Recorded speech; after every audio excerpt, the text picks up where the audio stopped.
ఎలా అనిపిస్తుంది సార్ కూటమి ప్రభుత్వం వచ్చిన తర్వాత ఒక అభివృద్ధి కార్యక్రమాలు కానీ సంక్షేమం కానీ ఇస్తారు ఎలా అనిపిస్తుంది? బాగుంది, చాలా పాజిటివ్ గా వెళ్తుంది. అభివృద్ధి మీద చంద్రబాబు నాయుడు కష్టపడటం, ఆ విధంగా ప్రజల్లోకి పవన్ కళ్యాణ్ వెళ్ళే విధానం కూడా 3 ఏరియాల్లో అలా రాయలసీమ అని ఇలా కోస్తా కానీ ఇలా ఆంధ్ర ఏదైనా సరే ఒక విధంగా అటువైపు ఎలక్ట్రానిక్స్ అని ఇటువైపు సాఫ్ట్వేర్ అని మధ్యలో రాజధాని డెవలపింగ్ అని ఇవన్నీ కూడా బిల్డ్ అయిపోతే ఒక విధంగా చూస్తే పబ్లిక్ కి రానున్న యూత్ కి చాలా వరకు ఉపయోగపడుతుందని నేను అనుకుంటున్నాను. ప్లస్ ఎందుకంటే లాస్ట్ 5 years అనేది ఈ రాష్ట్రానికి వాల్యుబుల్ టైం పోయింది, పీరియడ్ అంతా వేస్ట్ అయిపోయింది. లోకేష్ గారు నేను చూసినట్లయితే డాలర్స్ కి వెళ్ళారు అమెరికాకి.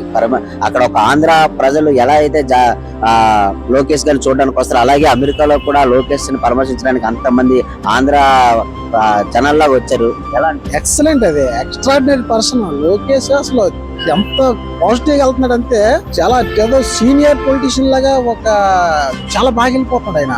ఏ వర్క్ చేసిన పబ్లిక్ కొని ప్రతి సబ్జెక్ట్ ఆయన చాలా అసలు వండర్ఫుల్ అండి. లోకేష్ గారు చెప్పడం లేదు, ఏ విషయమైనా వాళ్ళ తండ్రిని మించినట్టు చేస్తున్నాడు అనిపిస్తుంది. అసలు ప్రతి సబ్జెక్ట్ ఆయన గ్రిప్ ఎక్కువ ఉంది ఆయనకి. పబ్లిక్ వెళ్ళే విధానంలో కానీ ఆయన చేస్తున్న వర్క్ ఆన్సర్ చెప్పాలి, ఆయన చూడాల్సిన ఆన్సర్.